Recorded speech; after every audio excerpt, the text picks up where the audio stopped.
आपने 4 बार इंटरव्यू दिए हैं। इंटरव्यू की एक बहुत ही अहमियत रखता है, क्योंकि इंटरव्यू के मार्क्स पे या तो सिलेक्शन डिपेंड करता है या रैंक सीधे चेंज हो जाता है। उतना बड़ा डिफरेंस मेंस के मार्क्स में भी नहीं आ सकता जितना कि इंटरव्यू में आता है। तो इंटरव्यू की आपकी एक्सपीरियंस के हिसाब से इंटरव्यू में यूपीएससी क्या चाहती है?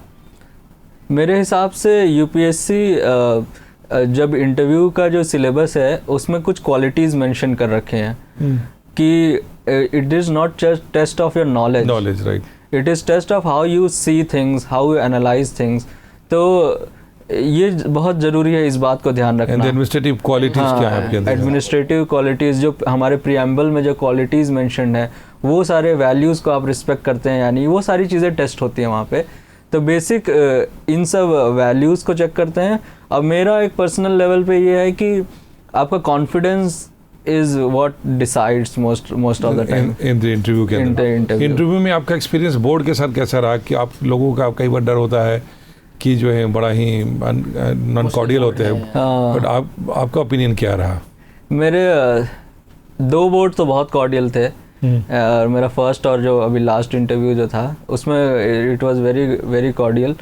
जब एक इंटरव्यू था मेरा वो थोड़ा कॉर्डियल नहीं था, it was a stress interview, और बाकी एक नॉर्मल बोर्ड था। तो ये जरूरी नहीं है, वो basically they are trying to test your qualities. Even in this stress they want to check your exactly how much stress you can take.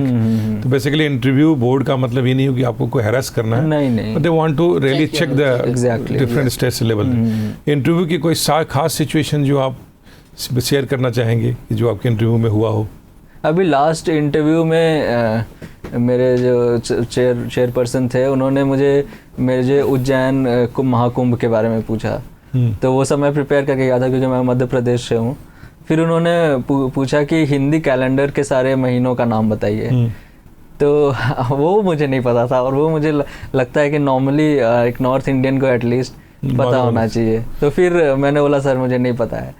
तो फिर उन्होंने वो चीज़ वहीं पे मेरे सामने रिसाइट किए और फिर मुझसे बोले आप बताओ। फिर भी मैं नहीं बता पाया। तो आपने तो वो सिचुएशन, तो वहाँ आपको कोई सी घबराहट, कोई नहीं, ये था कि इस बार मैं सोच के गया था कि इंटरव्यू जो है वो टेस्ट ऑफ नॉलेज नहीं है, और मैंने जैसा बताया कि ये मैं कॉन्फिडेंस अपना बिल्कुल भी लूज़ नहीं किया। तो मैंने स्माइल किया, मैं बोला सर नहीं आता है, और फिर ही मूव्ड ऑन। आप उस स्पिरिट के साथ चाहें और आप उसके आप इवन इन एडवर्स कंडीशन अपने पोजीशन को आप बनाए रखें। वही चेक है, चूँकि आप एडमिनिस्ट्रेशन में जब होंगे तो एक तरह का कंडीशन तो होगा नहीं, सिचुएशन चेंजेस करते रहेंगे।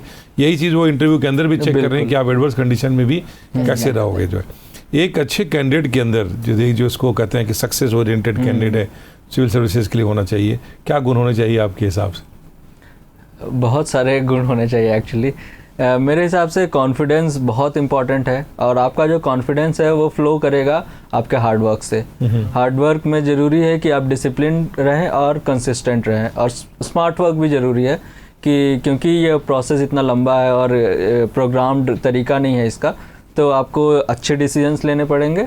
तो hard work, consistency, smart work, and that will lead to confidence, जो कि मेरे हिसाब से confidence is the most important factor. How you develop it, ये आपको डिसाइड करना है। आपने 4 साल तैयारी की है, उसके दौरान में एज एन एडमिनिस्ट्रेटर यदि आपको पूछूं तो क्या क्या चीज़ें आपके अंदर इवॉल्व हुई जो लगता है कि आप एक अच्छे एडमिनिस्ट्रेटर बन सकते हैं? बहुत यूपीएससी की प्रिपरेशन मेरे लाइफ में बहुत बड़ी लर्निंग प्रोसेस रही है एक्चुअली। इन बहुत लेवल्स में मैं चेंज हो गया हूँ। डिसीजंस को सोच समझ के लेना, हर तरफ से देख के डिसाइड करना, और फिर चीज़ों को एनालाइज करना, जो एक यूपीएससी ने मुझे सिखाया है। ये एक बहुत बड़ा चेंज है मेरे अंदर। ये तैयारी के दौरान आपने वो सारी चीज़ें जो है क्वालिटीज परमानेंट चेंजेस हैं जो through out the career. Transformation, basically this examination is a process of transforming a candidate. वो ट्रांसफॉर्मेशन आप कह रहे थे। मुझे उम्मीद है कि आप एक बहुत अच्छे कुशल एडमिनिस्ट्रेटर बनेंगे। Wish you all the best for a great career ahead in civil services.